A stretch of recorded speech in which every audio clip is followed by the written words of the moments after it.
What is happening? Still a nation, still a nation. As you guys saw, I lost count there. You saw me go 5, then 3. Next thing you know, I'll be saying, brother man from the 5th floor. Brother man from the 5th floor. What's happening, man? Hope everybody is well tonight. Thank you for tuning in to the latest episode of Terrible Towel Tuesday.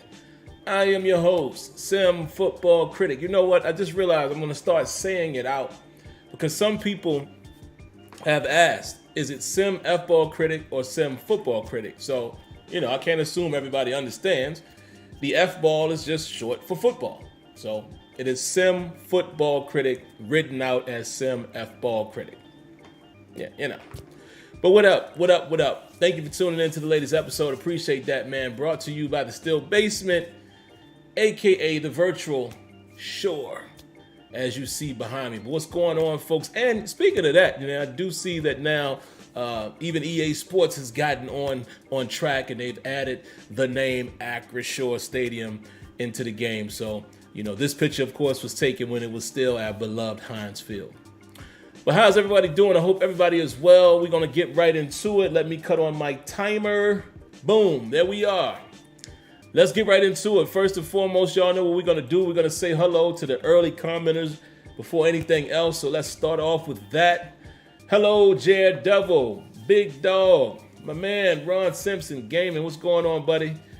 Joshua Shields, BQ412, Jersey Boy 70, Jack Bauer, Brian Williams. Hello, Miss Lanisha. Hello, Lanisha. How you doing? Thank you for coming by. Fellas, make sure you say hello to the lovely lady. We take care of our female listeners over here. Lady listeners. Let me not say female, because sometimes sometimes it comes off, some people think it's a sexist word. I don't know. We respect our ladies over here, so let's just say lady. Who else we got up in here? Father-in-law Leonard. What's going on, Leonard? Rajon 39, my man Wadiggy, Mr. Elman, C. Antoine Hill. Who else? Jason Durden. Hope I said that correctly. Dwayne is in the building. We got a donation. Early donation of the night from Just Here. Round of applause. Appreciate that. Well, actually, hold on. Let me get my stuff together here. All right, here we go. Round of applause to Just Here. Appreciate you being just here.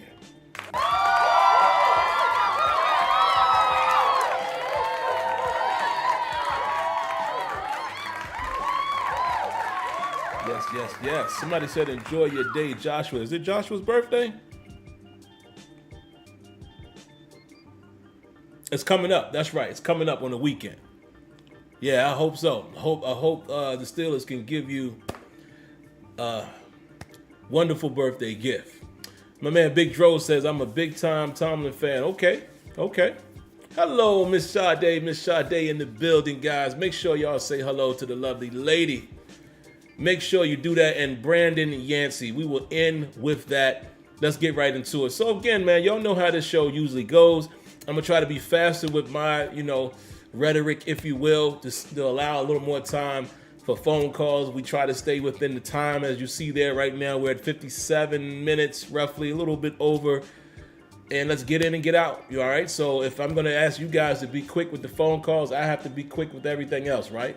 So what we're going to talk about tonight is we'll go over what Tomlin talked about in his presser, things that may have caught my attention, things that might be important to you all. We'll talk about the injuries and things of that nature. We're going to talk about Chris Boswell. I know that's what everyone's talking about. I'll give you my thoughts on that. And I'll give you some light reflections from the game. And that'll be that. Maybe we'll talk about whether or not there's a QB controversy. And that'll be that. Then we'll get right into the phone calls. And the main topic of the night, if you guys caught the look on Tomlin's face in that thumbnail, it's funny. I was watching the presser and my wife was like, oh, you should grab that image right there. She was talking to me. I happened to hit pause. She was like, look at his face. That is funny. So I put that face up there because it perfectly describes how he must feel when he get all of the darts thrown at him. So I just used Tomlin's face there as the thumbnail, but also the main thing I'm going to talk about, man, is something he mentioned in the presser in terms of, the coaches and relative to the players and how that transpires on the field. Something I've said quite often. So if I'm being honest, I'm personally, selfishly, I guess you would say, utilizing that topic that he talked about today as something that I say all the time. So we'll get to it. So let's get into it, man. Let me see where I want to start first. I guess we'll just go with the injuries and things of that nature, and some of the little things that, we took from Tomlin's presser. If you saw it yourself, here's just my thoughts. Injury notes. Kenny Pickett, we all know he's in the concussion protocol. Tomlin did, however, say that he's expected to practice on tomorrow, which is Wednesday, and he also already committed to say if he's healthy, he's going to be the starter. So I know some people were already throwing QB controversy out there. Maybe I'll touch on that a little bit later in the show as well, because I know some people, the more people who come in, some people who may not be here right now might want to hear my thoughts later, but I'll just briefly speak on it here too. I didn't think there would be any controversy. I just didn't. Regardless of how Mitch finished that game, he did what he was supposed to do as the backup, as a guy who started early in the season, as a guy, again, I'm going to say it again, a capable backup. He did what he was supposed to do, but I did not think at all that there was going to be a controversy after that. And like I said, maybe I'll go a little bit further into that, a little bit down the road here on the show. He's set to practice tomorrow, so that's good news. Steven Sims has a hamstring. Didn't know that. Daniels has an ankle. Miles Jack dealing with the ankle. We probably could have guessed that. Ankle, foot, something like that, because we saw him limp a couple of times in that game, late in the game, even after the game. Larry Ogunjobi dealing with the knee. Something to keep an eye on, because, again, Ogunjobi, I think he had some back situations coming into this week. He still played well, as we saw, and now he's dealing with some type of knee situation. So we'll keep an eye on that. Mason Cole, Tomlin said a foot, ankle, you could be classified as ankle or what have you, has something going on there. He talked about everyone that we were missing in the game. Cam Sutton, Minka Fitzpatrick, Witherspoon, Levi Wallace, and Freiermuth. Both Wallace and Freiermuth are coming out of the concussion protocol. The good news is Tomlin said that everyone on that list that I just outlined is set to practice on Wednesday. So they're not approaching the week with anyone being out already. Remember, a few weeks ago, they were saying, even with guys like Okello, hey, yeah, he could be classified as out again. He didn't do that today. He's saying that all of these guys will be set to practice, and his famous phrase, will let out their participation be the guide. So we'll see, but I think that's, to me, good news. It's good news that everybody is at least going to practice. We'll see what the injury report looks like come Friday. Let's see, what else? They asked him about, Tua a little bit, and Tomlin did mention that having the left-hand quarterback, is different for obvious reasons as far as the perspective, how you're viewing them. They're throwing from the different side, the rotation of the ball. I mean, it's so many different things that is a little different than just having a right-hand guy. And most of you guys know that, if you've been in the sport or if you've just watched football for a long time, you kind of understand the challenge that could present. But what he did say, more importantly, is the biggest challenge, too, is the fact that you can't rep it. All right, we don't currently have a left-hand QB in practice, so you cannot replicate what you might see, functionally, you cannot practice or rep what you may see against Tua. So he did mention that that's going to be a challenge.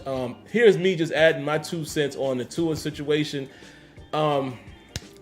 Man, let me just say this, football aside, I just hope that, Tua's okay. We all know what happened. Most of us who are football fans, we saw that week, whatever week that was, when Tua got hit. He gets up, he stumbles and crumbles to the ground, and he's woozy. Comes back in the game later, and they claim that it was a back injury, not a head injury. Some people had their opinions on what it was or wasn't. And then we all saw Thursday night. He had to turn around and play on Thursday night in that horrendous hit that he suffered, hands and fingers locked like that, which was scary, completely scary. Because again, if you've been around sports or anything where, the fight game, anything where there's like head injuries and, nervical things start happening, like neurology type of things start happening in the system, in your body, and your body gets stuck like that. I don't know if you're like me. When I saw that, I instantly was like afraid that was something serious. Again, it kind of takes me back to, unfortunately, man, we all saw, at least if you're like me, when you watched the game against Cincinnati when Ryan Shazier went down, and I think a good amount of us saw instantly that was serious. The way his body reacted and how the lower half just was not moving. I mean, the moment he got hit and you saw him go down and he flipped over and his legs and they just weren't moving. And I think we all knew right then, oh, that's serious. It's kind of how I felt about Tua. It was good to hear that he was able to get on the plane and go back with the team, and he's been out a couple weeks. So, before I get into anything about how he's going to play, if he's going to play, I'm just hoping his health is good. I hope it's not anything long term. And even as he plays us, if he plays us Sunday night, I'm going to say I hope he doesn't get injured. Right? Because to me, it's bigger than just football and me being a Steelers fan and me doing this Steelers show. So prayers up to him, man. I hope he's okay. I hope he's not risking something that's a little more severe that he's aware of. And what I'm saying by that is, if in fact it was a concussion, that first injury we saw, and it wasn't a back injury, then he gets hit again on Thursday. You know what I mean? I just hope nobody is, so prayers up to him, man. Let's see. What else I got? Let me see. Is there anything else around that topic? No. I'll talk a little bit about them, reflecting on. Well, let me go ahead and do that now. Well, I'll get to it in a minute. I will be very brief in talking about, what we probably would need to try to at least lightly focus on going down to Miami. Next thing I want to talk about, Tomlin said that Trey Norwood is a unique communicator as a backup. That's high praise.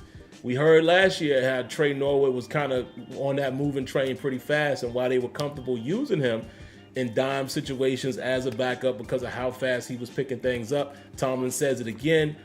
Good to hear that. It's definitely good to hear that. And that kind of leads me to Robert Spillane. You've heard me say, you've recently heard me say, as recent as Sunday, that I'm kind of out on Robert Spillane in terms of his coverage. But let me take a step back for a moment and explain what I mean, because, sometimes you guys will hear a comment and you run with it, or you misinterpret what I might say. And again, I don't have to explain myself to anyone, but y'all listen to me. So it's worth me telling you guys what I really mean, instead of me just being like, who cares? Which I have said that in comments before. When people are going crazy and saying wild stuff about me or whatever, and I just be like, dog, who cares? But in this sense, I do care about you guys who are family really understanding exactly what I meant by something. So let's talk about it for a second. Robert Spillane, per Mike Tomlin, represented a nickel as well as a box safety in some instances in this game. And yeah, those were probably some of the instances where you guys were screaming at this, at the TV. Didn't get a chance to watch the full all 22 today. I'm right into about the second quarter. I've sent a couple clips to Tony and Kenyon. Just a clip or two saying, man, look at what happened here. And yeah, there are some instances there where it definitely happened, and definitely later on in the game. And that's just from me recalling the game without even seeing the all 22. But let me just take a step back for a moment. Tomlin said the idea was to utilize the strength of the position depth when you have a weakness in other areas. So the way he basically explained it is the depth that he feels like they have at inside linebacker, even though you could argue that neither one of these areas we have extreme depth. But the idea of what they're trying to do is to get the best out of their depth and compensate for weaknesses in other areas or other positions. So the reason why I feel that's important, we don't have to agree with the decision. But to me, it's always good to hear exactly what coaches and coaching staff is thinking, right? Even if I don't agree, it's good for me to be able to step back and be like, okay, so that's why you did that. Hey, I didn't necessarily agree with that, but okay, that's why you did it. I'm always comfortable with that. I could disagree with a coach, but I'm always comfortable and I respect when they come out and tell you exactly what the idea was. Because at the end of the day, they don't really owe it to us or the reporters. A lot of stuff you want to keep in-house. So it's always good to hear when coaches are kind of just open and transparent. They don't owe that to us. Can I say that again? They don't owe that to us, the fan. They don't. They don't owe us that explanation in the public where all the other teams can hear that as well. But I appreciated him saying that, even though, again, me personally, I don't hate Robert Spillane, as some people have said, oh man, you hate them. No, I don't. I think Robert Spillane has a place on this defense in certain scenarios. I'm just out on Robert Spillane when it's for sure passing downs, because I just don't feel like he's as athletic to play some of the areas that we're needing him to play. We're utilizing him. Terrell Austin has come out and said in weeks before that his communication was key, and I tend to agree with that now after you hear Tomlin talk about Norwood the way he did. But again, I understand what they're doing, but I just personally don't want to see that much longer because, again, he has athletic limitations. It's not about me not liking Robert Spillane. I became a fan of Robert Spillane when he stood up Derrick Henry at the goal line, if y'all remember that. At that moment, I said, that guy can play for my team. And I still like Robert Spillane in certain situations. And in some situations, he does do okay. In this past game, he actually happened to be better in man. Had a PBU or two, or a pass breakup, at least one. In this game in man, he actually played that better than he played zone. But then you go back and you look at other games, like look at what the tight end did to him in Buffalo. You know, so it's just, again, it's not about me hating him. I don't hate him. It's the same way I felt, if you guys have been following me long enough, I felt the same way about Vince Williams later in his career. Did I not say, man, we can't keep Vince out there and passing downs. Let Vince just play the rundowns. And eventually they started doing that. I said the same thing about my man, Lawrence Timmons. Y'all remember that? Same thing. Later in his career, nah, we got to get him off the field, man. We got to get him off the field in these passing situations. I mean, AFC Championship, anyone? Y'all remember that? Against New England? So I'm just saying all that just so y'all understand what I'm saying.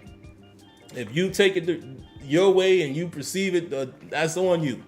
And I'm not here to change the way you perceive it. I'm only speaking to those who really want to understand my thought process. That's the only people I'm speaking to. But those of you who are going to twist it up, thank you for viewing. I appreciate that. And you're not going to get any argument out of me.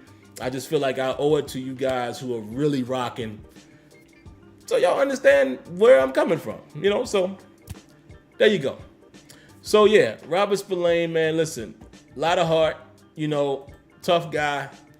I like him in theory. I just don't like him in certain situations. And as you can see here, Tomlin explained today why we saw him in so many of these situations and maybe why we have seen him so much this year. But let's also still keep in mind, I still want to know why it is that Spillane is playing in dime when we're healthy, when Cam Sutton and Levi Wallace and Minka is out there, and we still have utilized him in dime more than Miles Jack. And I guess I gotta believe Terrell Austin when he says it's a communication thing. Okay. I just personally don't agree with it because I just don't think his athleticism is we're best suited. That's all. That's all. What else do I got here?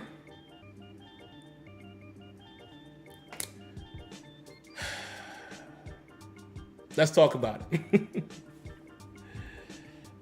actually, hold on. Let me save this one. Let's get back to the QB controversy first. And then I'll talk about Boz, and then I'll talk about Tomlin real quick. I'll talk about a couple quick reflections that I saw in the game when I rewatched it. But there's not a QB controversy, guys. I really don't think so. I do not. Listen, you got to understand what's happening here. This is why I tell you guys, man, try your best not to be emotionally invested. Try your best not to watch one game and just see highlights and now you are, yay for this guy. No, you got to look at the totality of the situation. The reality is the Pittsburgh Steelers drafted Kenny Pickett at number 20, right? That's what we was number 20. They have identified him as being their future QB right now. Kenny Pickett is going to determine whether or not he is the future QB, franchise QB. It's all up to Kenny Pickett at this moment. When the Pittsburgh Steelers brought in Mitch, we all still thought that they were going to draft the guy if the guy was there. They identified Kenny Pickett. Once they were both on the team, everyone's question was, when is Pickett going to play? And some of us, we were split on this. Some of you guys wanted him to play right out the chute. And then you have others who said, well, let Trubisky be the bridge gap. And, if he starts playing bad, then get Kenny in there. Lo and behold, it happened way earlier than most of you guys thought. It happened at halftime during the Jets game. There's a report out there saying that it's because Trubisky and Deontay Johnson had an altercation, or fight, if you will. I like the way Tomlin handled that question today when asked about it. He said, I'm not going to address that. If it did happen, it stays in-house. If it didn't happen, same difference. And he's correct. His exact words was like, if that really happened, you think I'm going to stand up here in this setting and to openly talk about it? Our business is our business. Love that. And that's how it always should be. Like I said, fans, I'm as big a fan as many of you. But they don't owe us that. The locker room stuff is supposed to be the locker room stuff. That's it. All we should be caring about is how they performing. That's it. So at the end of the day, for whatever reason it was, Kenny gets put in. And that starts the journey. There's no way that they're going to sit Kenny. Kenny is going to have to play horribly in order for them to permanently replace him with Trubisky. He is the future guy. They got to run with their decision now. They're not going to sit him down unless he is beyond horrible. And I mean game after game after game. I'm talking like probably 6 games, 5 or 6 games of him stinking it up.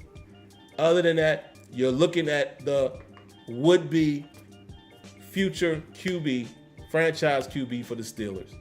There is no controversy. Thank you for what you did, Mitch Trubisky. Again, just think about all of you guys who was wanting to trade Trubisky as soon as Kenny came in at halftime. Y'all already tweeting out, oh, let's trade him. Just imagine if Mason Rudolph comes in that game. I'm not knocking Mason. I'm just saying. I'm talking to you guys that don't like Rudolph. So if we had got Trubisky out of the door already, your boy Mason Rudolph, your boy, he comes in and he takes over in this past game. So that's why sometimes, guys, we got to understand the business of this whole thing. So now, let's get to Boswell. Really quick, I'm going to talk about that.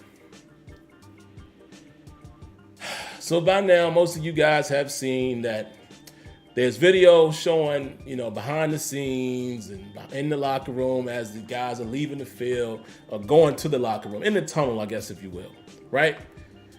And you hear Matt Canada come down and he hugs, and I didn't really make out who he was talking to. I can't really make out his face, but hugs one of the staff members from the Steelers, and he's hyped, yeah. And here comes Boswell behind him, and you hear Boswell say, it's not because of you. I'm paraphrasing. It wasn't because of you. I could guarantee that. Now, what do we know that are facts? Boswell said that. Yes, it seems that way anyway. I mean, people can alter video, but again, let's assume he did say that. What you saw, what I saw, looks like Boswell absolutely said that. That's a fact. The next thing that you can assume is that he was talking to Matt Canada. I know some of you guys are going to say he was. I'm just saying I can't say that 100%. If my life depended on it, I could not say I'm 100% sure that's who he was talking to. I can't, because Canada goes off the screen. Again, we can use context clues, and it seems as if he was talking to Canada. Okay, let's assume he did. What we don't know is, again, let's go back to context clues. What we don't know is the context of that statement. If, in fact, he was talking to Matt Canada, we have no idea if that was a direct context of saying, you didn't do anything to help us win this game. Nobody can confirm that. Now, it's fun. It is fun because it feeds into the narrative that most of us have. Even me on Sunday saying, man, this dude got to go because he's just not consistent. I mean, it beautifully feeds into the narrative. But I told y'all, man, I'm more of a fact person, and I can't speculate. I can't go down a rabbit hole or deep dive on stuff that I don't know for sure. If I'm speculating, I try to stay away from that. I might give you some brief comments, but I don't speak speculation into fact. Some of you guys prefer to do that. That's on you. I just don't. I am a fact person, or at least an educated guess person, where 99% it seems like this is probably it, and then you just get surprised by the 1%. So like I said, it feeds into the narrative great, but we cannot confirm the context of that statement, even if he was talking to Matt Canada. And this is the part I can't get past. If that was a player saying that openly and that comfortably in front of everybody, it's going to be our place kicker? The place kicker? Think about that for a moment. That's going to come from the kicker. Not Deontay, not Najee, not Kenny. And again, I mean, it could be true. So I'm not even gonna ride on my opinion. It could be. I'm just saying we don't know. We never will know. Mike Tomlin just sat up there and told you if that fight happened between Trubisky and DJ, they won't gonna tell you. So we definitely ain't gonna find this out. And what I also think it could very well just have been tongue in cheek. Think about that narrative. Think about Boswell knowing there's a camera right there that we see probably all the time when we walk into the stadium. Into the tunnel. Think about Boswell being funny and saying, yeah, well, we definitely know it wasn't you. Nobody ran to that conclusion. You see what I'm saying? It could be so many different things. So again, it is cute. It is cute to feed the narrative, no doubt. And it's fun, laugh, but I'm sorry, y'all not gonna get me to sit up here and comment on that because I don't know the facts. So there you have it. All right, quickly wrapping it up, man. So we can get to the calls. What else I got? Just light reflections, man. I thought the secondary did a relatively good job. I mean, there was still some leaks. And again, when I go through the all 22, you guys who will be able to see it, will see it. Again, I'm only about into the second quarter, so I haven't even watched the whole thing. But I even saw stuff early, first quarter, first half of the second quarter, that and just as I rewatched the game, is still a couple of leaks there, but what you expect? I think overall these guys did a phenomenal job, man, as far as who was out there. And I'm gonna honestly say this. Y'all know most of the time I know who the players are. Can I ask y'all a question? And I'm gonna look in the chat right now. Who's number 31? Who is that?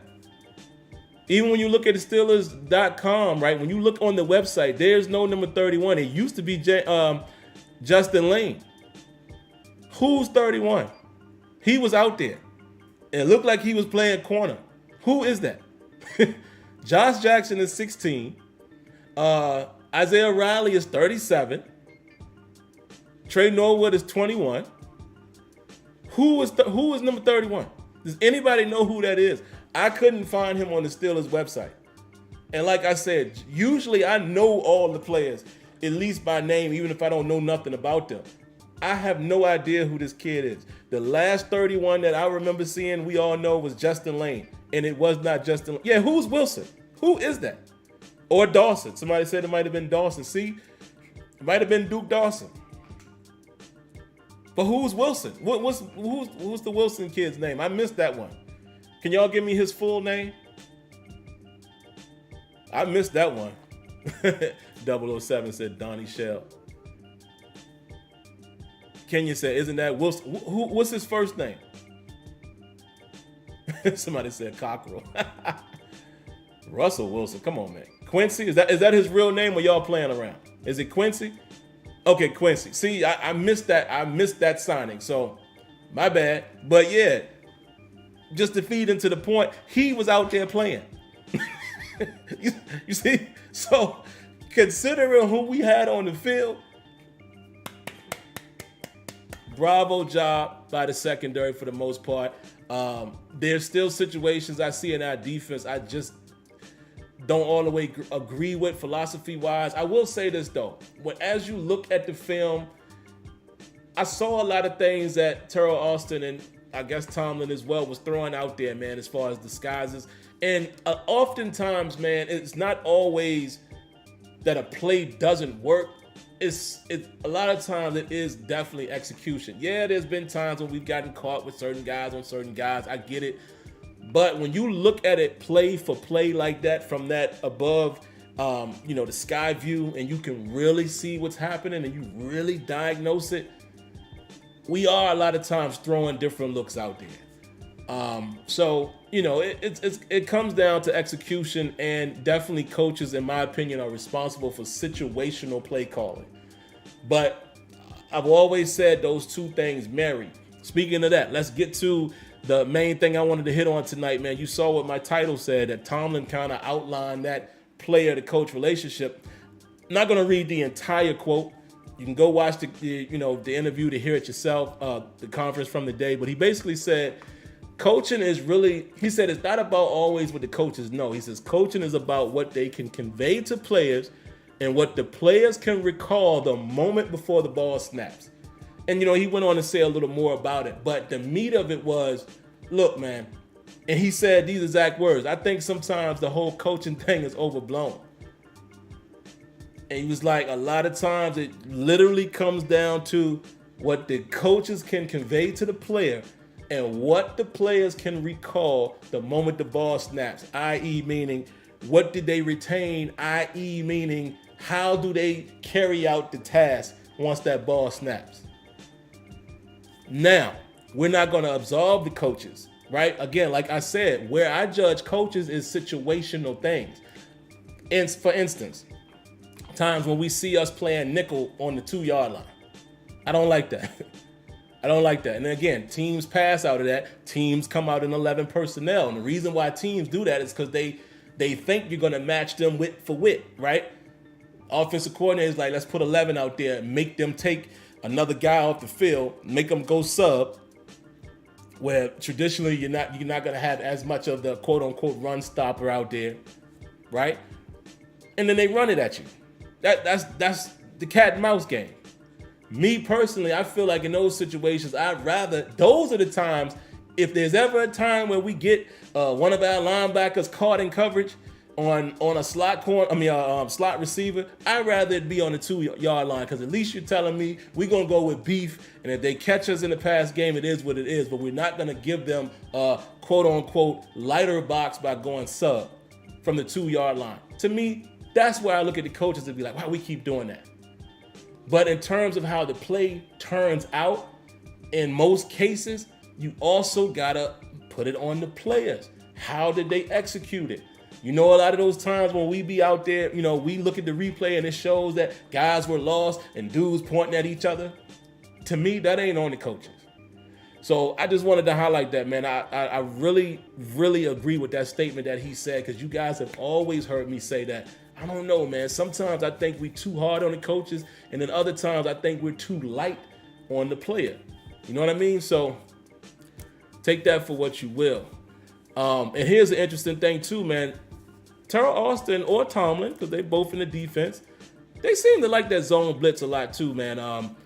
We seem to run zone blitz looks quite often, where you're going to see a guy like Highsmith dropping the coverage, and it actually worked early in the first quarter. I believe the Buccaneers' first series, it worked pretty well, where Highsmith was able to hit the guy, knock the ball out. It worked perfect, and I think it kind of caught Brady before a surprise. But the thing about it is, I just would want to see us mix up our approach. I think sometimes we fall in love with what we're trying to do, and when you're facing certain quarterbacks, man, they've watched the film. They know what we're gonna do. I don't always feel like we're throwing a lot of variation out there, but when it works, it works. When it doesn't, it looks extremely bad. So, I mean, that's just how it is.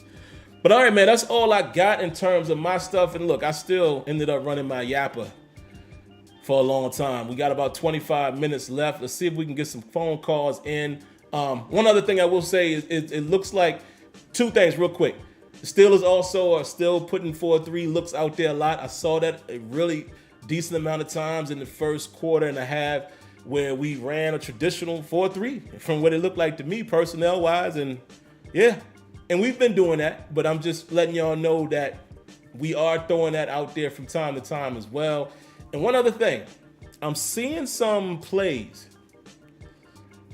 I mentioned this to Kenyon and Tony. I actually tweeted Steelers Depot as well, my man Alex, to see if he've noticed it. I'm sure he has, because they dissect film. I want to keep my eyes on Kenny, man. Kenny, I don't know if it's him, or I really think it might be by design from Canada. Kenny also is doing a lot of the one read. Some of the stuff that we got on Mitch about, Kenny seems to be doing it too. And it's quick. It's like Kenny doesn't even look this way. He just hunt. Boom. And Kenyon mentioned that he feels like the Steelers are probably trying to get the ball out of his hands quick, probably. But guys, there's times that it's like, man, just in the first quarter, I saw two occasions. There was a situation where Zach Gentry is open for a touchdown. Remember the one when we scored on this drive? Remember the play before we scored, before we hit Najee, that Kenny turned and threw it to Deontay and it was high? If you have the ability to go watch that play, you guys that will see the all 22, I'm going to show it to you. Zach Gentry's in the end zone, bro.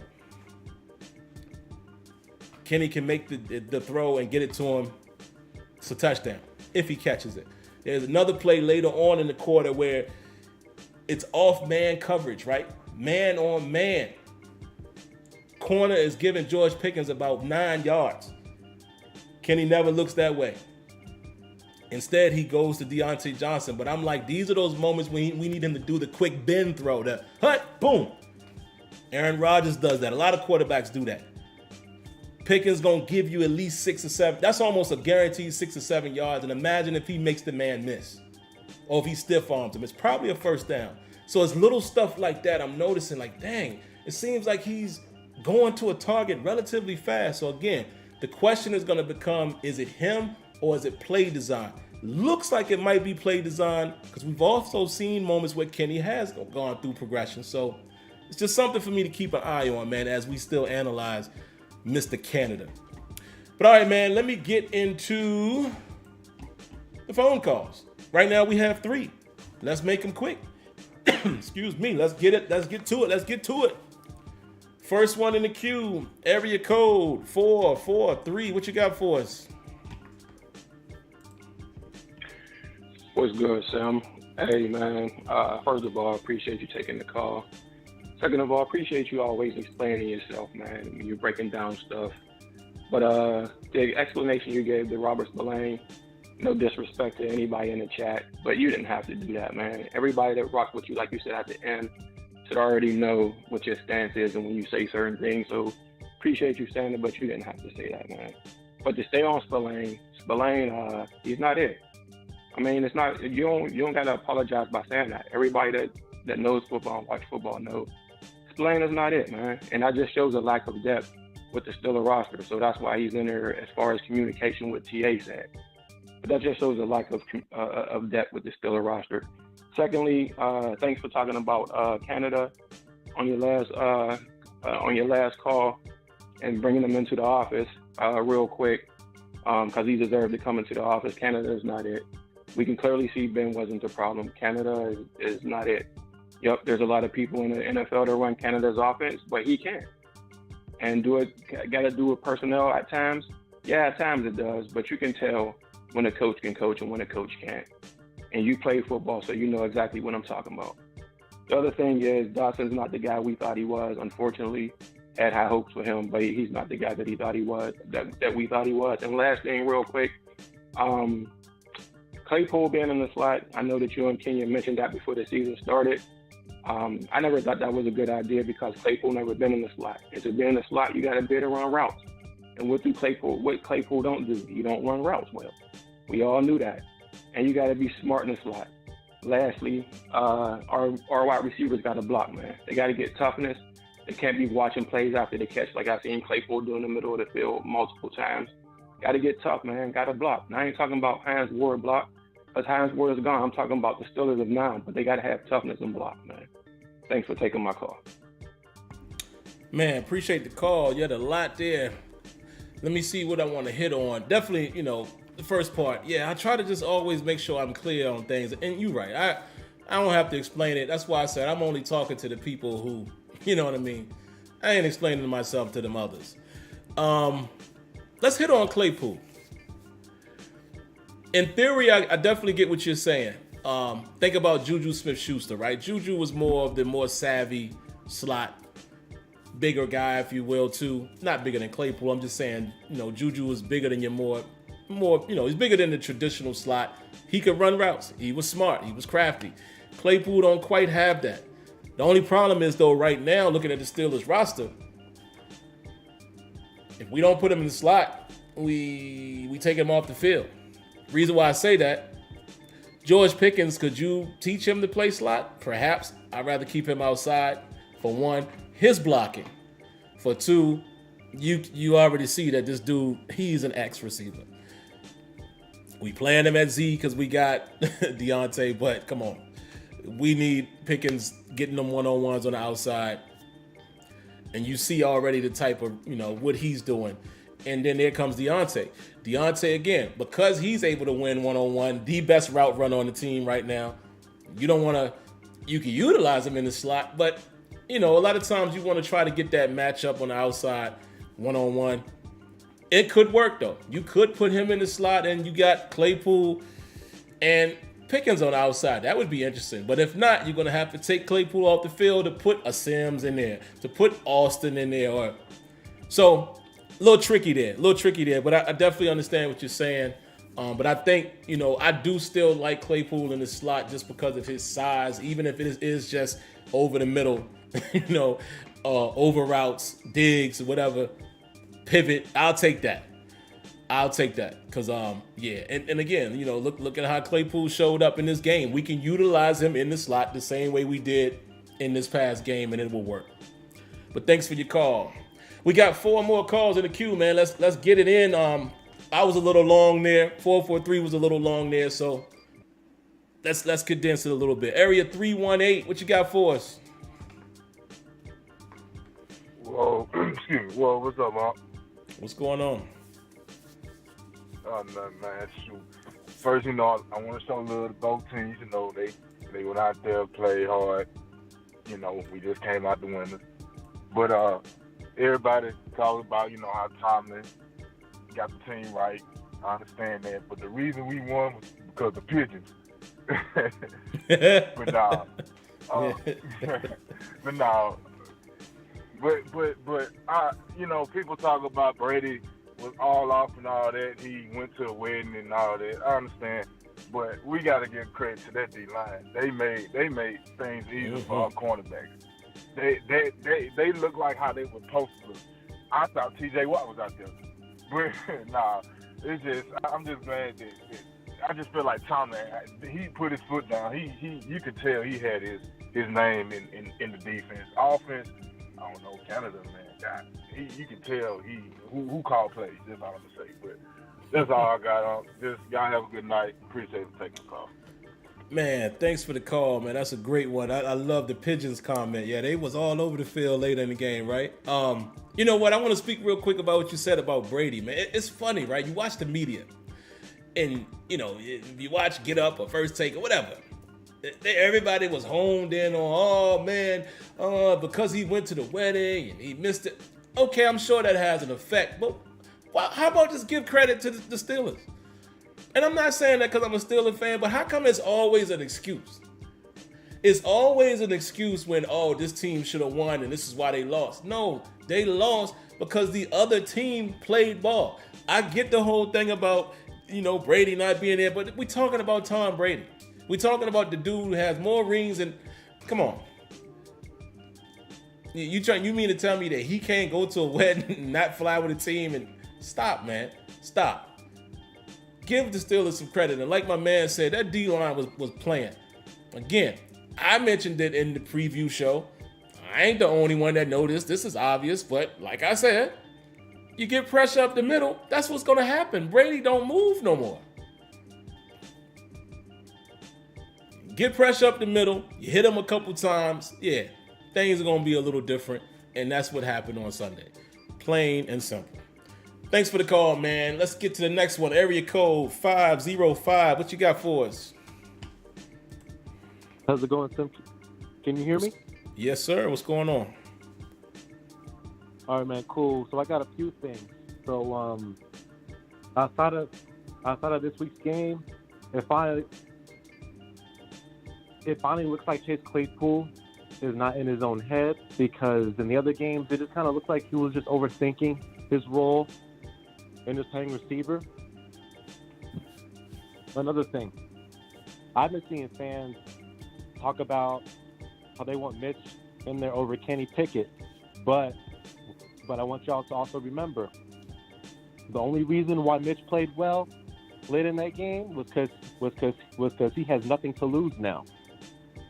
And my last point, Dotson needs to be cut or traded. You have to be a real jackass to hold and still let your quarterback get hit. Come on, man. That's like getting fired on your day off. Anyways, have a good one, Sim. Thanks for taking my call. Man, thank you. I appreciate that laugh right there. Yeah, man. I tore into Dotson in the post game, man. Oh, it hurts me too, man, because again, I scouted the dude after we drafted him. I had these high hopes for him, and he's just, you know. And I called him his name.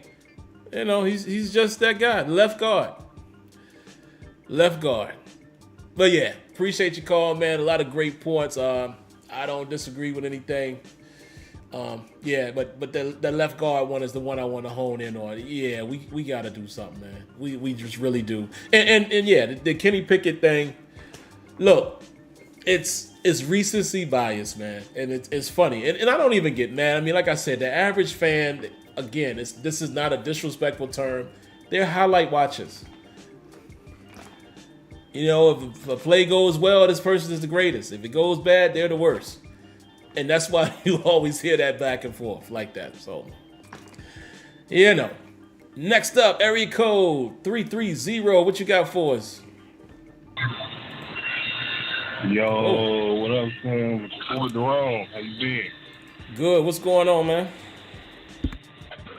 Nothing much. Now, I know this is why those doing the Steelers, the fans over hyping with their team.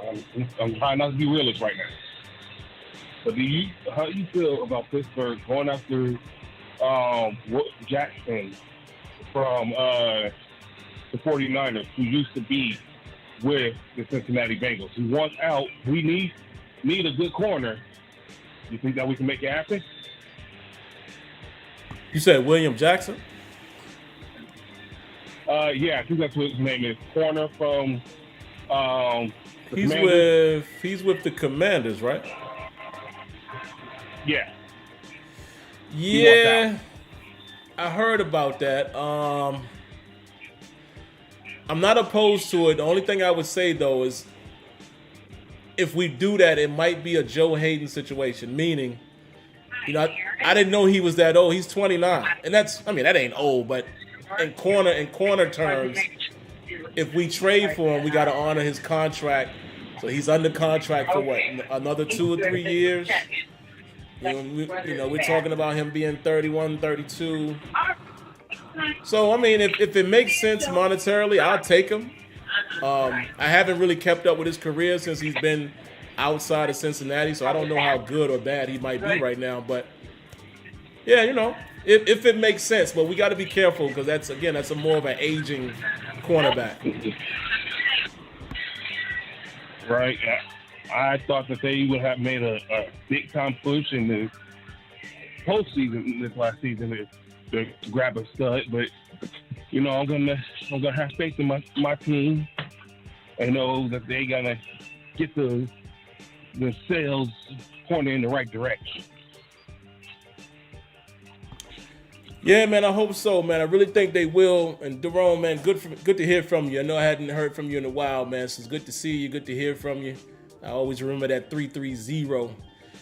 But I mean, that's a good question, man. I'm curious to know what you guys in the chat think about that, man. If y'all want to weigh in, in case you couldn't hear him clearly, he was asking, how do we feel about the Steelers going after William Jackson? Everybody knows the whole connection with him to Artie Burns and that whole fiasco. Like I said, I haven't watched his career much since he hasn't been with the Bengals, so I don't know if he's still good. I'm assuming, the Commanders, that name is so horrible, but I'm going to just say Washington. Washington signed him to a pretty healthy deal, but that's Washington. Most of the time you could say, wow, if a player got a certain deal, he must have something. We talking about Washington.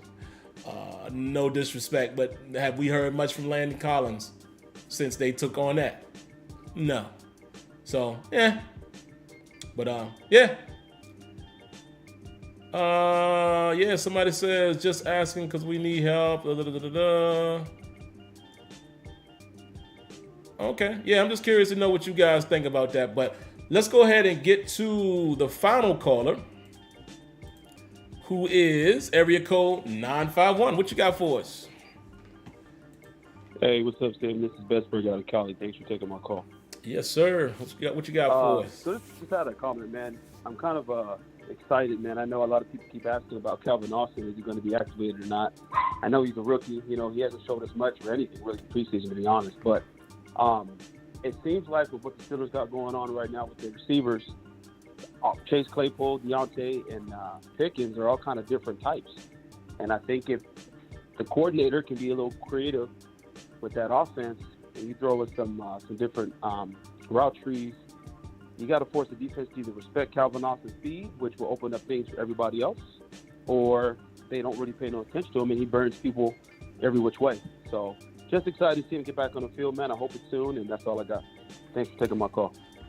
Man, of course, appreciate the call. Good point there about Austin. I think one thing, and I can take these headphones off now, I think one thing that maybe some of the fan base is missing as well is the fact, like you said, he's a rookie. We haven't really seen him. We didn't really get a chance to really see him for real in preseason.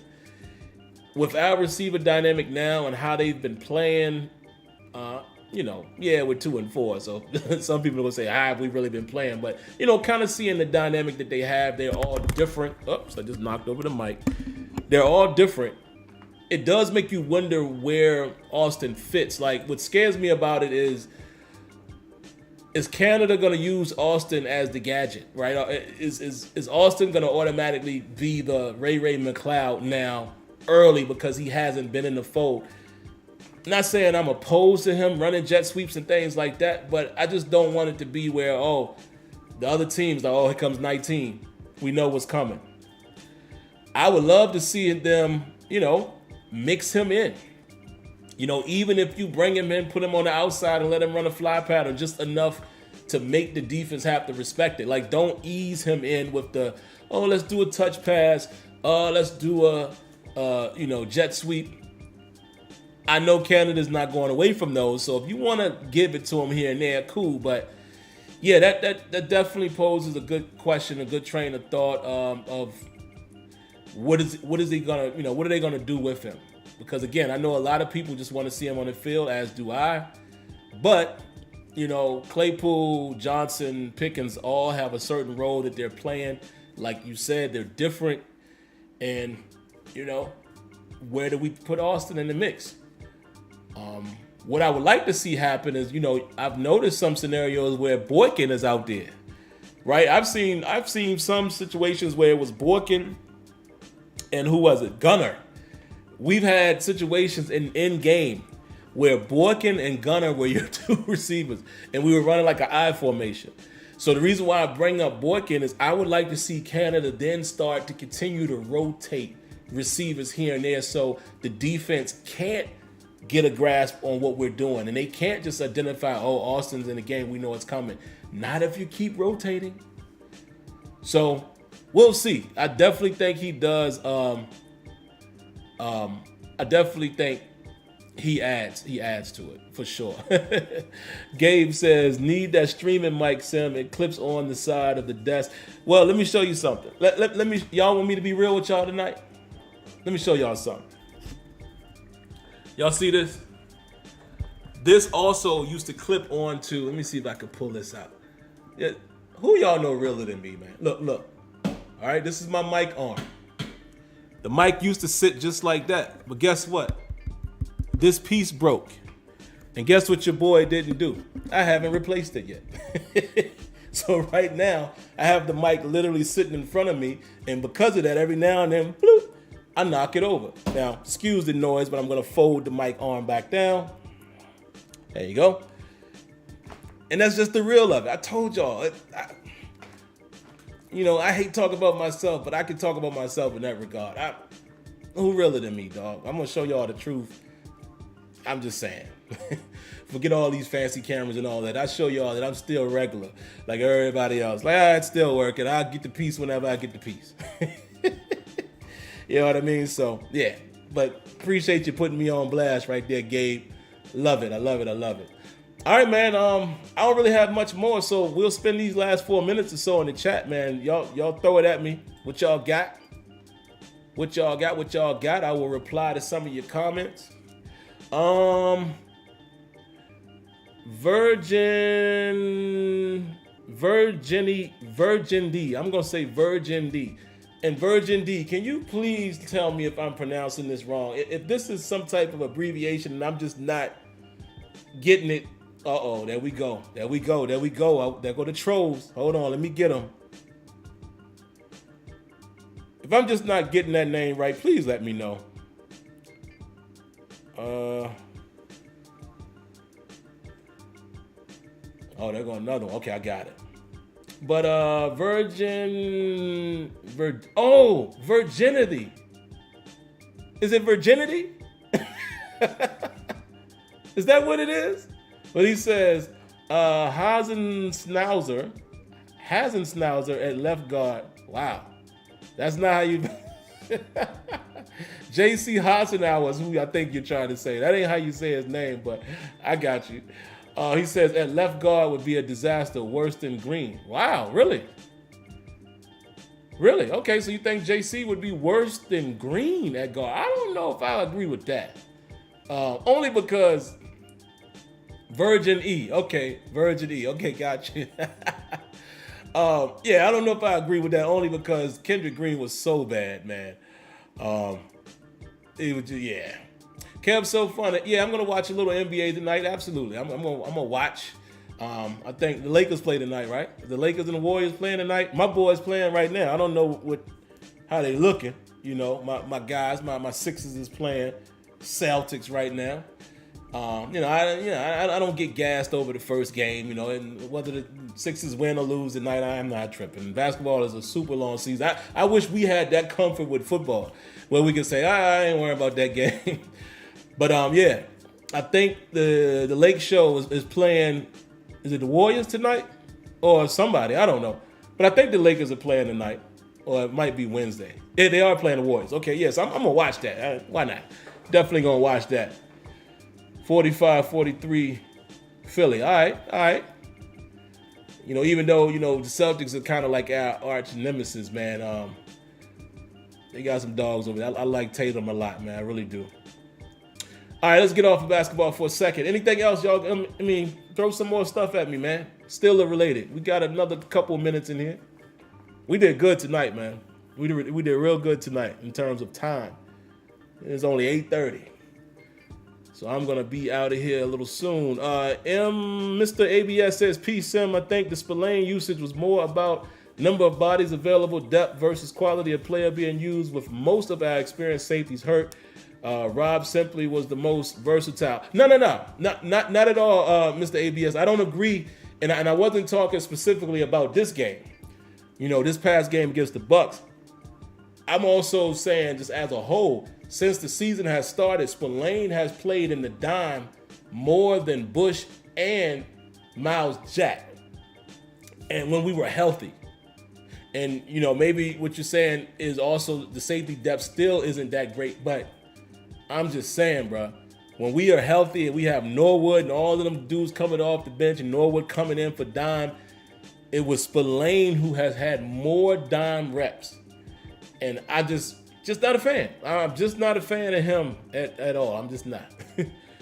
In those scenarios, I like Robert Spillane.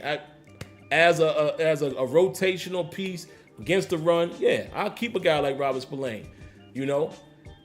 Robert Spillane to me is what we thought or hoped we could have got out of Metakevich, right? I would keep a guy like that as a rotational piece. I just don't prefer him in those situations. That's all. Would you trade Claypool or Johnson if you had to? We're not trading Johnson.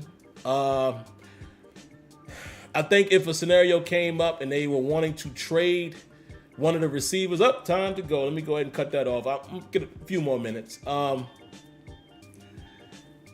think it would be Claypool only because you wouldn't expect him to trade Johnson. But I don't know. I think the Steelers are probably... They're probably content, with not moving anybody. If anything, they just wouldn't re-up Claypool when his time comes. But, my man Diggy says, is it me or does it not seem like Alex Highsmith should be leading in sacks? He seems like he pops out in spurts and quiet in other spots. I think, and you guys correct me, is Alex Highsmith, actually I could look for myself, hold on. Highsmith might be still leading the league, or he's close to it. At one time, he was leading the league in sacks. That was 2 games ago, I remember. Oh, give me a second. I'll let you know right now. Rushing tackles. Let's do tackles. Let's do sacks. But he's leading the league. He's leading the league. Dig it? He has 6.5 sacks. There's 1, 2, 3, 4, 5, 6, 7 other guys with 6. So he's up there in the likes of Nick Bosa, Crosby, Rashawn Gray, Matt Judon, Mack, Miller, and Parsons. And then Bradley Chubb is rounding up that at 5.5. But yeah, he is currently leading the league in sacks. But I think I understand what you're saying, though. Sometimes that, yeah. I got you. He says, I'm aware he made that splash play on Sunday, but it just seems like there's more potential that can be reached with him. I'm with you right there, Diggy. I do. I think there's no doubt in my mind, seeing how this year has gone so far and seeing him somewhat break out this early, there's no doubt in my mind now that I think the Steelers legit have 2 dominant pass rushers. And I think that's the potential you're referring to. I think Highsmith has a chance to be a force, especially when TJ comes back. And that has me salivating, dog. I'm like, yo, yeah. There's a lot of, I think he still has room to even grow. So, yeah. I am with you there.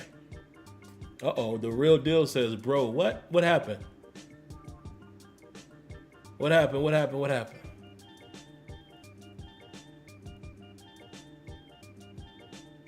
What happened to Real Deal? Somebody say something crazy? Eric Williams says, DBs and LBs got to continue to keep a lid on the top and continue to limit yak. Yep, absolutely. Because at this point, we don't really have no shutdown guys. So, if they can kind of keep everything in front of them, man, and, that's going to have to be the key to success. Gabe says, Sim, how would you rate Jack's performance in the win? Man, now that I'm going through the tape, I rewatched the game, the condensed version, but then really I get to tell the story watching the tape. I've already seen in the first quarter where Miles Jack made some plays. The difference between him and Bush, and again, some of it might be by design because of the different positions they play, even though they're both inside linebackers. Y'all know we have the Buck and the Mac and all of that. Bush seems to get caught up in the wash way more than Jack. It's a play, I believe, on the first series, man, where Jack just feels his way through, pushes off of the guard or the tackle or whatever, and just gets there, boom, makes the tackle, 1 yard gain. It's the way he navigates. We've seen it in film study, right? I've shown you guys in other games where he ducks under guys, and the way he gets to the ball, he seems more alert sideline to sideline, whereas Bush kind of seems like at this stage of his career, the way he's playing it is if he's in the right position, he can potentially do something, but he doesn't really make things happen. That 2-point conversion, that was great defense by Bush coming off of his zone, but Miles Jack to me is way ahead of Devin Bush. And again, I'll maybe come back and give you my overall thoughts after I watch the whole game again via the All-22. But yeah, I think Jack played well in that game, as well as Ogunjobi. I mean, that one jumped off the screen, but I think Miles Jack, and I'm glad you said that because I meant to come on here today, and I'm glad you reminded me to tell you guys. I know a lot of people feeling like, and I might have said it last week, but Miles Jack is playing way better than a lot of you guys are giving him credit for. He's playing some good football. What you're not seeing from him is the big splash play. And that's fair. You're not necessarily seeing the interceptions or the extreme tackles for loss. I get it. But Miles Jack is playing solid football, solid inside linebacker for this defense. Believe me when I say that. Let's see. What else y'all got? A few more.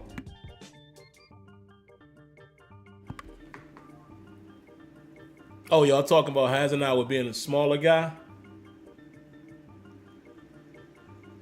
Yes. Virgin E. I'm with you. I was telling Leonard that as we were watching the game, man, if I'm Omar Khan, I might have even said it Sunday. If I'm Omar Khan, I'm talking to Larry Ogunjobi right now. Do an extension right now, because we cannot forget that he got the bag and then he failed the physical. Get him right now. While the season, make him a generous deal where it ain't gonna break you. We catch him in that sweet spot right now.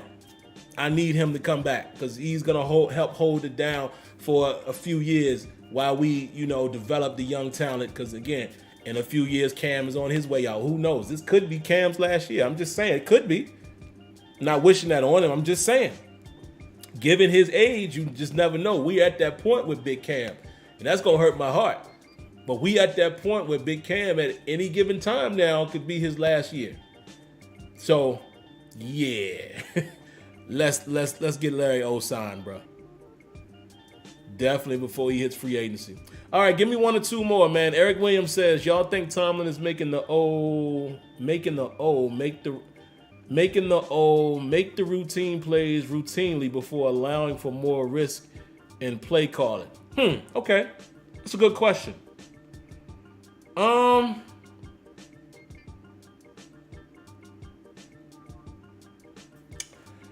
That's a good question.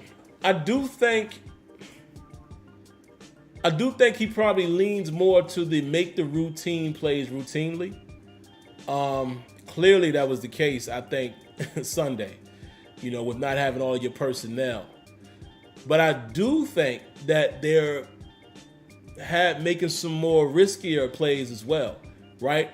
Again, this might not seem so risky to everybody, but let me rewind time for a moment. Let's go back to last Sunday, or the Sunday before last now. Buffalo Bills 3rd and 10 from their own 2-yard line.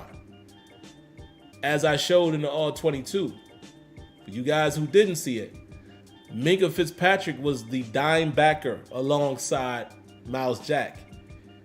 They did a delayed blitz with Minka Fitzpatrick.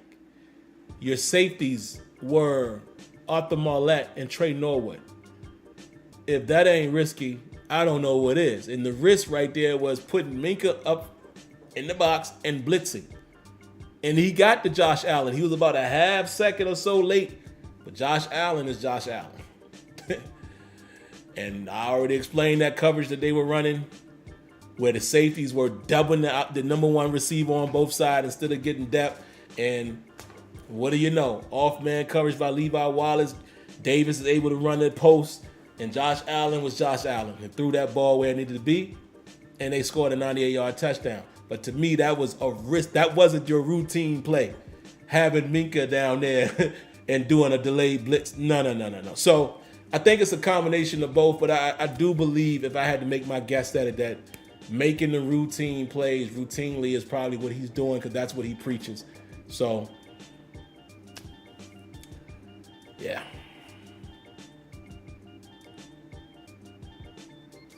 I'm going to agree with my good brother Kenyon there. Devin Bush has not been horrible this year. Hasn't been great, but Devin Bush has been relatively decent. He's had some bad moments too. Let's not talk about the Bills game again with that blitz on Josh Allen. I mean, I don't know. What are you doing there? But Devin Bush has played better than some people think. Again, he still is nothing to write home about. But have y'all noticed in most of these games and the post-game shows, I haven't mentioned him? He hasn't been the worst. He has been a better version of Devin Bush. Still not where we would want him to be. Still maybe not living up to the trade up and drafted number 10 in the draft. I agree with that, but he has not been as bad as we've seen in the past. He's played a lot better, and that's probably the combination of having Miles Jack beside him. Maybe Brian Flores has something to do with that as well. And again, Devin Bush made the critical play. He made one of the critical plays on Sunday, knocking away that 2-point conversion. And then the next two guys who made critical plays were Chase Claypool and Mitch Trubisky. But those three guys were the critical reasons why we won that game and got out of there 20-18. So there you go. All right, man, my time is up. I'm going to go ahead and head out, watch a little basketball tonight, kick my feet up and chill and relax and do that.